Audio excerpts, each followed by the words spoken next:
Pernahkah Anda bertanya-tanya dari mana semua ini berasal? Kota, hukum, tulisan, bahkan cara kita menghitung waktu. Jauh di jantung Timur Tengah, di antara dua sungai perkasa, Tigris dan Efrat, terbentang sebuah daratan bernama Mesopotamia. Disinilah imajinasi manusia untuk pertama kalinya berani membangun sesuatu yang lebih besar dari sekedar desa. Mari kita telusuri bagaimana hampir semua yang kita kenal hari ini dimulai di sana. Oke, mari kita mulai dengan pertanyaan paling mendasar. Di mana sebenarnya peradaban itu dimulai? Di mana ide tentang kota, hukum, dan tulisan pertama kali muncul? Banyak yang mungkin langsung berpikir, Mesir, dengan piramida-piramidanya yang megah itu. Tapi, bukan. Peradaban yang terorganisir sudah ada jauh sebelum itu. Atau mungkin Yunani dengan para pemikir dan filsufnya? Ternyata bukan juga. Mereka itu membangun di atas fondasi yang sudah diletakkan ribuan tahun sebelumnya. Awal yang sebenarnya itu jauh lebih sederhana, tapi dampaknya luar biasa revolusioner. Semuanya dimulai dengan satu goresan di atas lempengan tanah liat, penemuan tulisan. Dan itu terjadi di Mesopotamia. Jadi di bagian pertama ini kita akan membahas titik nol itu. Kita akan melihat bagaimana bangsa Sumeria di Mesopotamia bagian selatan benar-benar menciptakan cetak biru untuk kehidupan modern hanya dari bahan-bahan yang paling dasar.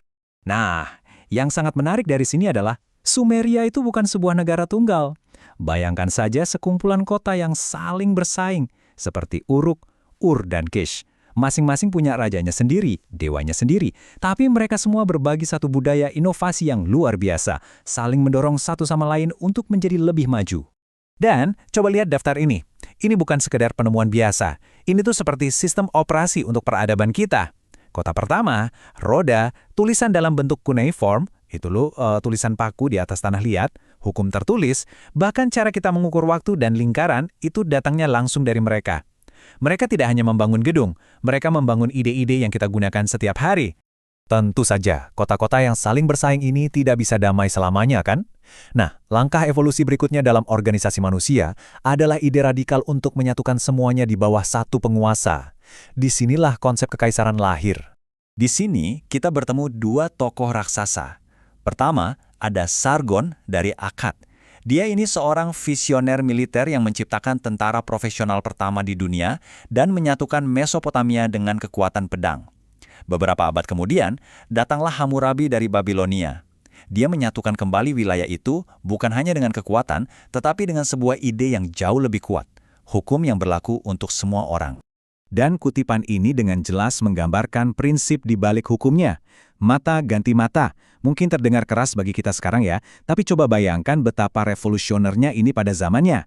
Ini adalah upaya pertama untuk menciptakan keadilan yang standar, di mana hukuman didasarkan pada aturan yang jelas, bukan sekedar kemauan penguasa.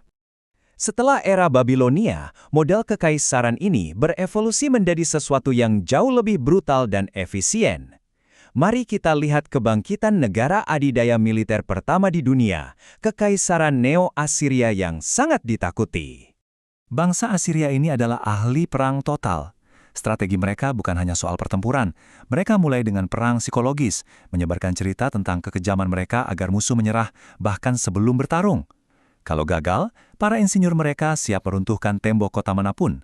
Dan setelah menang, mereka akan mendeportasi seluruh populasi. Sebuah kebijakan yang brutal, tapi sangat efektif untuk memadamkan pemberontakan selamanya. Tapi, nah ini dia paradoksnya. Kekaisaran yang paling brutal ini ternyata juga yang paling terpelajar. Raja Asyurbanipal, di tengah semua penaklukannya, punya obsesi untuk melestarikan pengetahuan. Dia mengirim para juru tulis ke seluruh penjuru kekaisaran untuk mengumpulkan setiap tulisan yang ada, dan akhirnya menciptakan perpustakaan besar pertama di dunia.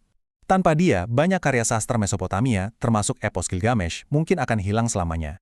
Lalu bagaimana akhir kekaisaran teror ini? Ya, seperti yang bisa Anda duga, berakhir dengan kekerasan. Ketika Assyria melemah, musuh-musuhnya bersatu dan menghancurkan ibu kotanya, Nineveh, sampai rata dengan tanah. Bandingkan dengan nasib Babilonia beberapa dekade kemudian. Kota itu jatuh ke tangan Persia, bukan melalui pertempuran, tetapi penyerahan diri. Ini menandakan pergeseran besar dalam cara menjalankan sebuah kekaisaran. Tapi sebelum jatuh ke tangan Persia, Babilonia sempat mengalami satu masa keemasan terakhir yang spektakuler di bawah Kekaisaran Neo-Babilonia. Ini adalah babak penutup yang megah bagi peradaban asli Mesopotamia. Di bawah Raja Nebukadnezar kelua, Babilonia menjadi kota termegah di dunia. Coba bayangkan berjalan melalui gerbang Ishtar yang biru berkilauan, diapit oleh tembok-tembok raksasa, dengan zikuret kolosal, sebuah kuil besar berbentuk piramida bertingkat yang menjulang tinggi di pusat kota. Ya, struktur inilah yang menginspirasi kisah Menara Babel. Ini adalah peradaban yang sedang berada di puncak kepercayaan dirinya, sebuah keajaiban arsitektur. Kekaisaran-kekaisaran ini mungkin sudah runtuh menjadi debu, tetapi ide-ide mereka tidak pernah mati. Di bagian akhir ini kita akan melihat bagaimana perangkat lunak yang mereka tulis ribuan tahun yang lalu ternyata masih berjalan di dunia kita saat ini. Angka ini, setiap kali Anda melihat jam, Anda sedang menggunakan matematika Babilonia. Sistem angka mereka yang berbasis 60 memberi kita 60 detik dalam 1 menit dan 60 menit dalam 1 jam. Ini adalah warisan yang kita gunakan setiap hari, seringkali tanpa kita sadari. Dan yang ini juga, ide bahwa sebuah lingkaran memiliki 360 derajat adalah konsep yang diwariskan langsung dari para ahli astronomi dan matematika Babilonia. Ini adalah dasar dari geometri, navigasi, dan desain yang kita andalkan sampai hari ini. Pengaruh mereka bahkan lebih dalam dari sekedar matematika. Kisah-kisah besar mereka seperti epos Gilgamesh yang menceritakan tentang banjir yang memusnahkan umat manusia memiliki kemiripan yang luar biasa dengan cerita-cerita yang kemudian muncul dalam Alkitab dan Al-Quran. Ini menunjukkan adanya jalinan naratif yang mendalam di seluruh timur dekat kuno. Jadi, ini membawa kita ke titik krusial. Mesopotamia mengajarkan kita bahwa kekaisaran bisa runtuh, kota-kota bisa terkubur, tetapi ide-ide yang kuat dapat bertahan selama ribuan tahun. Hal ini memunculkan sebuah pertanyaan reflektif untuk kita semua.